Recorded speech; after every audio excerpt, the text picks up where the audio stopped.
Iya, teman-teman, sore hari ini saya mau membajak ibu gembala saya. Karena sore hari ini kita kebetulan lagi membuat patung, bukan patung, atau tropi yang dibuat oleh Tamara dan Raja sebagai anak berkebutuhan khusus untuk lomba cipta lagu Cinta Indonesia. Tam, ngobrol bentar dong, Bugem. Bugem, saya tuh berat kali loh itu kata Bugem. Oh iya dong, itu sudah predikat yang diberikan yang di atas buat dirimu. Amin. Tam, sore hari ini mau ngobrol bagaimana sih kita bisa memaksimalkan talenta yang Tuhan kasih dalam hidup kita agar bisa bermanfaat buat keluarga dan orang banyak. Oh, kalau aku itu kan orangnya tuh sukanya gini, apa yang ditulis di firman itu daya dan amin gitu ya Bang. Ya. Jadi terus Allahnya kan sama ya, dahulu, sekarang dan selamanya Ya, ya. Jadi berarti Allah perjanjian lama baru sama zaman now tuh sama nih. Ya betul. Gitu kan. Itu dulu waktu aku pas pertama, oh gitu ya. Terus sekarang kalau misalnya ditanya mau memaksimalkan, mau jadi pemimpin, mau diberkati, mau dipulihkan, kita cari aja orangnya yang ada di Alkitab. Aku tuh kayak gitu. Jadi misalnya nih, kenapa ya hidup gue nih lagi di bawah banget gitu kan ya? Aku cari siapa tuh yang paling malang. Misalnya Ayub gitu. Ayub, ya. Aku baca tuh Ayub. Kenapa bisa? Ayub bisa terus akhirnya ditolong? Ya kan ya? Iya. Terus dipulihkan. Ya. Aku lakukan yang sama lah kayak Ayub. Oh. Gitu kan? Habis itu gini, kenapa sih nama Daud itu artinya the beloved, yang dikasihi gitu? Ya.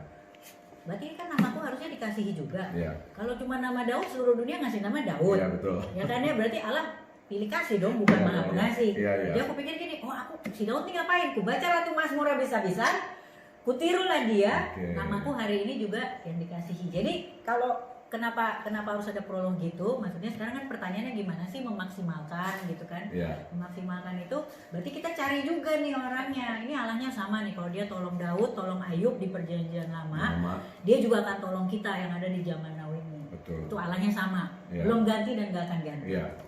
Kalau kita tanya untuk memaksimalkan, berarti kan maksimal itu mau memberkati kan? Betul. Nanti kalau memberkati, kita itu kan bukan hamba dong. Iya. Kita jadi pemimpin. Nah, kita cari salah satu pemimpin yang disebut-sebut di Alkitab itu pemimpin bentukan Allah yang paling efektif, itu Daniel. Oke. Daniel itu waktu dia belum menyerah, tapi kenapa ya dia tiba-tiba dia bisa memimpin pasukan ya? Setelah dia menyerahkan dirinya dibentuk sama Tuhan. Waktu sebelumnya kan Daniel dia minta aja gak dipercaya dia omongannya ya kan ya, waktu dia belum surrender gitu. Benar, nah Daniel itu akhirnya waktu dia surrender, akhirnya dia malah bisa memimpin pasukan. Makanya dibilang pemimpin bentukan Allah paling efektif yang bisa ditemukan di Alkitab itu Daniel. Jadi aku waktu itu mikir, Daniel, gue mau dong jadi Daniel. Apa yang dilakukan Daniel? Ternyata dia benar-benar surrender. Surrender itu dia memperbesar kapasitasnya. Jadi Daniel itu aku yakin dan percaya ya, waktu dia dibentuk Allah, dia pasti tuh dia bilang gini, dia punya pikiran Tuhan itu gak iseng loh. Jadi Tuhan tuh misalnya gini, dia mau memberkati Roni, Tamara. Untungnya buat Tuhan apa sih? Oke Ron, aku kasih, ibaratnya ini mobil. Ron 20 liter dulu ya Ron. Di saat dia sebenarnya bisa loh mau 200 liter per hari gitu. Cuma masalahnya si Roni, si Tamara ini nggak sadar. Kita itu selalu minta berkat berlimpah, ya, Land Cruiser, tapi kita Avanza. Oh iya benar. Kita nggak memperbesar kapasitasnya. Tuhan nggak mau nurunin 200, berceceran kemana-mana. Kalau kau mau 200, Tuhan itu nggak ada untungnya buat dia nahan-nahan 200 per hari, gitu. Tapi kita perbesar kapasitas. Nah, perbesar kapasitas itu ternyata ketika aku lihat apa yang dilakukan Daniel, itu pasti seperti yang harus dilakukan di zaman now. Oke, contohnya apa sih? Berdoa, puasa, pujian, penyembahan, baca firman, selesai. Berdoa, berpuasa. Berdoa dan puasa, baca firman, pujian penyembahan, selesai. Nah, kalau kita bicara Tamara 10 tahun yang lalu, aku kenal dari dirimu dari dulu yang masih ego, yang masih benar-benar Tamara yang dulu deh. Tiba-tiba ketemu lagi 2 tahun yang lalu, Tamara sudah menjadi pribadi yang benar-benar totally berubah. Apa sih triggernya, apa yang membuat dirimu tuh benar-benar totally karakter yang dulu hilang sama sekali, tiba-tiba sekarang menjadi karakter seorang Tamara yang baru? Apa itu penyebabnya?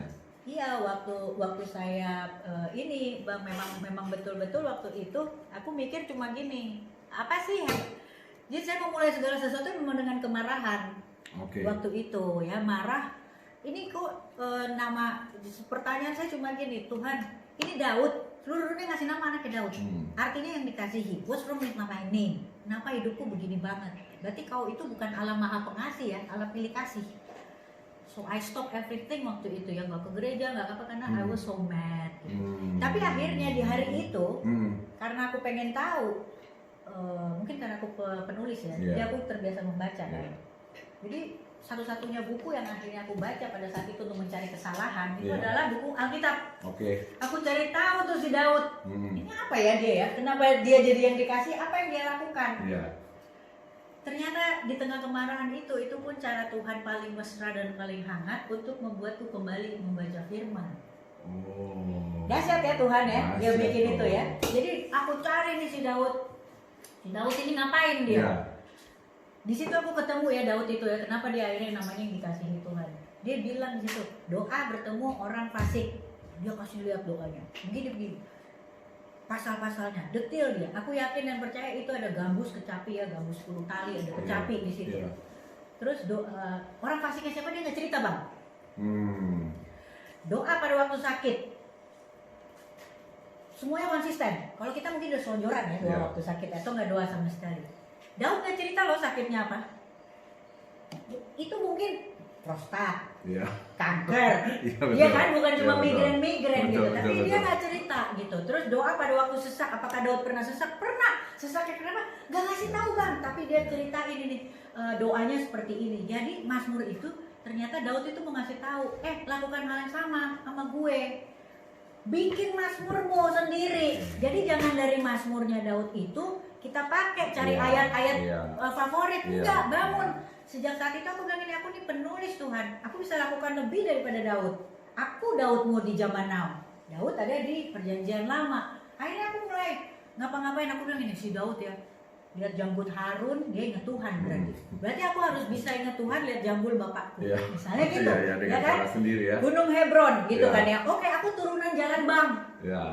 Ketika semuanya itu mengingatkan aku pada Tuhan, akulah si Daud. Berarti aku namaku hari ini kalau ditanya namamu apa, artinya Tamara yang dikasihi. Karena Allah nggak pilih kasih, Allah Maha Pengasih. Lakukan hal yang sama seperti Daud. Baca firman, cari di situ. Hei wahai kamu politisi terbaik dunia akhirat adalah Tuhan Yesus. Baca firman. Kalau dilihat ya dulu tuh Tamara dari dulu orangnya sangat percaya diri. Tapi kalau dulu dia berjalan dengan cara pikirnya, sekarang dia udah berjalan dengan cara pikir Tuhan nih. Ini dahsyat banget gitu. Jadi, nah setelah Tamara berjalan dengan cara pikirnya Tuhan, hatinya selalu Tuhan minta hatinya Tuhan ada dalam hati Tamara. Apa yang kamu rasakan hari lepas hari? Aku tuh gini, yang dirasakan itu setiap hari itu yang dibilang lebih dari pemenang. Hari ini ketika kita jaga mulut kita, pikiran, perbuatan hanya untuk nyenengin Tuhan. Sebenarnya kan aku nggak jaga perasaan abang, aku nggak jaga ini, tapi aku jaga mulutku. Pokoknya aku bikin Tuhan senang aja gitu. Tapi kan akhirnya semuanya jadinya ikut karena kita manis. Nah nanti malam kalau aku nggak bangun lagi bang besok, ini kan yang di sini kan hari ini dengar apa? Dengar hal-hal yang dari tadi tuh pasti dengernya. Sampai kalau orang-orang tuh ngomong Tamara tuh dikit-dikit Tuhan. Aku cuma ngomong kayak gini, habis gimana ya Tuhan dikit-dikit gue gitu. Harus begitu ya, harus prinsipnya gitu ya. Iya, sehingga apa? Waktu kita hidup dalam Kristus, mati adalah keuntungan. Nanti malam aku mati, ini semua akan ngomong, kemarin dia ngomong gini. Coba kalau hari ini bang kita habis ngomongin orang, terus kita nutup ya, itu kayak mana coba? Berarti tandanya kalau kita masih takut atau khawatir dengan kematian, berarti ada yang harus kita perbaiki dalam hidup ini. Iya, Tuhan tuh bisa nyanyi armada itu dah. Mau dibawa kemana hubungan kita? Katanya kau sayang sama aku, mati nanti malam kau mikir gitu kan? Ya betul. Teman-teman seru banget ya karena saya melihat bahwa dulu tuh Tamara boleh dibilang apa yang dia mau tuh dia dapat, tetapi dia tidak menemukan damai sejahtera yang dia cari. Jadi semuanya ada, tetapi ada satu ruang di dalam hatinya yang tidak bisa diisi oleh kepopuleran, oleh apalagi oleh uang, oleh benda-benda mahal. Dan akhirnya dengan sebuah proses yang boleh dibilang cukup panjang, 10 tahun Tuhan membentuk Tamara untuk menjadi seperti apa yang Tuhan mau. Dan akhirnya ruang kosong di dalam hatinya itu bisa terisi Dan saya bisa merasakan sangat berdampak sekali dalam kehidupan kami, karena kita melihat bahwa seniman Nusantara dengan adanya Tamara itu dia bergelora, tapi bergelora bukan dengan keinginan dirinya, tapi dia bergejolak dengan apa yang Tuhan mau dia lakukan buat dirinya dan orang lain. Dan satu lagi dong Tam, quote untuk kita nih, karena kita banyak, terutama saya juga nih, bukan kita. Saya tuh kadang-kadang berusaha untuk hidup seperti apa yang Tuhan mau. Tetapi terkadang saya selalu tidak bisa berkomitmen untuk hal-hal yang Tuhan mau. Jatuh bangun gitu. Kadang stabil, kadang tiba-tiba ikutin keinginan diri. Abis itu jalanin apa yang Tuhan mau. Nah, bagaimana seperti seorang Tamara 10 tahun bisa tetap komit, Tuhan saya cuma mau melakukan apa yang Tuhan mau saya lakukan. Tuhan tuh bilang gini ya. Kalau dia mau, kalau saya lakukan hal ini untuk Daud, saya mau lakukan untuk semua. Jadi kalau kita bilang kita rindu, Tuhan tuh lebih rindu.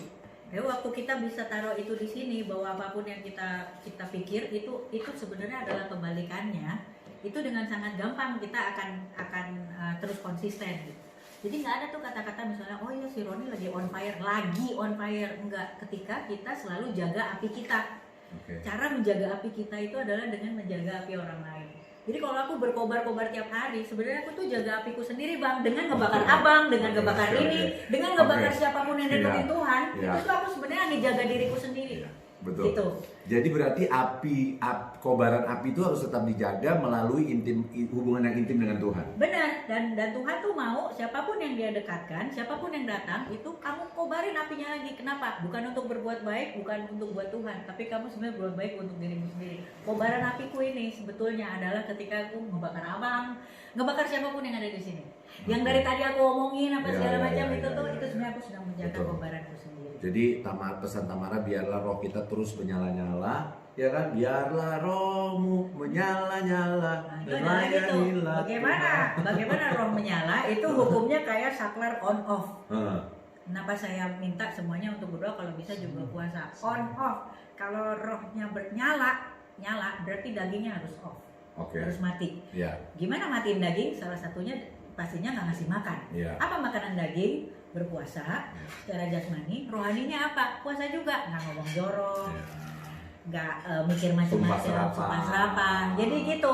Dengan demikian yang ininya mati, nggak dikasih makan, dia off, ini pasti akan nyala dengan sendirinya, dia on. Itu tombol, saklar. Jadi benar-benar hidup harus dituntun oleh roh ya, bukan oleh daging ya. Nah, saya melihat satu lagi Tam, boleh di-sharing buat kita, bahwa kamu tuh sekarang melakukan sesuatu, kamu nggak berpikir nantinya gua akan sampai ke sini. Tetapi kamu tuh jalan aja, tapi rasa percayanya bahwa ini pasti terjadi. Itu bagaimana supaya kita bisa juga punya pola pikir seperti itu dalam menjalani hari-hari maupun melakukan usaha kita. Aku tuh gini, ya ini Tuhan itu tuh kan Bapak ya. Jadi waktu kita tuh udah punya mental anak, aku tuh percaya diri banget Bapak ini tuh udah pasti akan say yes. Tapi anaknya tuh harus benar-benar berkenan, kudus gitu ya istilahnya, dengan sekuat tenaga gitu. Jadi tugasku itu tiap hari tuh berusaha kudus aja gitu. Kudus itu udah nggak mau curang, nggak mau nyuri gitu ya, baik uang kecil baik uang besar, nggak. Kenapa? Ngapain nyuri? Bapakku itu terkaya dunia akhirat gitu kan ya. Jadi gitu. Nah, satu lagi yang bikin aku tuh selalu percaya diri, itu tuh suka gini loh Bang. Misalnya aku habis berdoa, ini kemarin baru kejadian nih. Pembantu rumah tangganya salah satu teman itu kena COVID, geger, dia telepon, Batam, aku tolong doain gitu. Aku tuh ya kalau misalnya ada orang bilang tolong doain, aku langsung puasa. Karena doa orang puasa itu menunjukkan keseriusan si pendoa sama Tuhan. Makanya kalau berdoa meminta apa, puasalah. Itu bukan buat apa-apa, untuk sekaligus nunjukin keseriusan kita. Di samping mematikan daging gitu kan, roh jadinya kuat. Nah, waktu itu aku bilang, oke, aku berdoa. Terus aku bilang, udah gampang.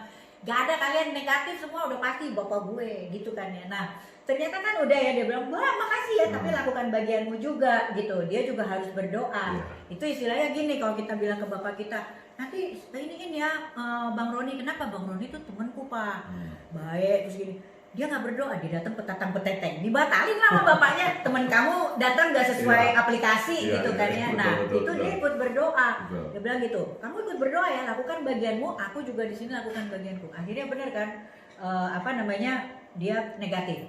Negatif tuh malamnya, aku tuh bisa di lantai, aku bilang terima kasih ya Pak, menangis terharu terima kasih. Dan aku bilang kalau bapakku itu untuk hal yang ini dia udah buktikan dia tolong, masa masalah proposal aja yang cemen kayak gini dia nggak iyain. Itu yang bikin aku, maksudnya kisah hidup orang itu pun jadi kesaksianku bahwa bapakku itu tidak akan pernah mengecewakan. Dahsyat, luar biasa. Jadi hidup di dunia, tapi kalau berjalan dengan Tuhan itu kita bisa menikmati segala sesuatunya di dalam kekudusan. Iya, ya? Dan kita kan nggak minta, maksudnya begitu doa kita yang berhubungan dengan kita, oh haleluya. Waktu kita minta orang sembuh, itu kesaksian kita bahwa si Bapak ini luar biasa. Betul. Jadi janji Tuhan bahwa kuasa yang ada padaku akan kuberikan padamu itu terjadi. Ya, asal benar-benar kita layak untuk menerima kuasa itu. Betul. Dan keadaannya Tuhan yang bikin, jadi nggak bisa terima pesanan. Hei, aku bisa mengusir setan. Ya betul. 350.000. Ya, bisa. Ya. Itu jadi untuk menerima kuasa dan urapan Tuhan tuh Tuhan bilang ada standar kekudusan yang Tuhan mau ya. Nggak bisa semua orang terus bilang, kan Tuhan bilang bahwa kuasa dengan iman kau bisa memindahkan gunung. Dan kuasa yang ada padaku akan kuberikan padamu. Tapi kata Tuhan ada tapinya. Tapi standar kekudusannya harus sama seperti standar yang aku mau. Iya, itu terms and condition applied loh. Iya. Tamara, thank you so much juga ya. Tadinya nggak ada rencana ngobrol, tapi mudah-mudahan obrolan sore hari ini tentunya sangat memberkati saya. Mudah-mudahan saya nanti setelah ngobrol ini level imannya akan naik lebih baik lagi dan menjadi berkat. Tentunya obrolan sore ini bisa menjadi berkat buat teman-teman semua. Terima kasih, Tuhan Yesus memberkati. Pakai Cakep.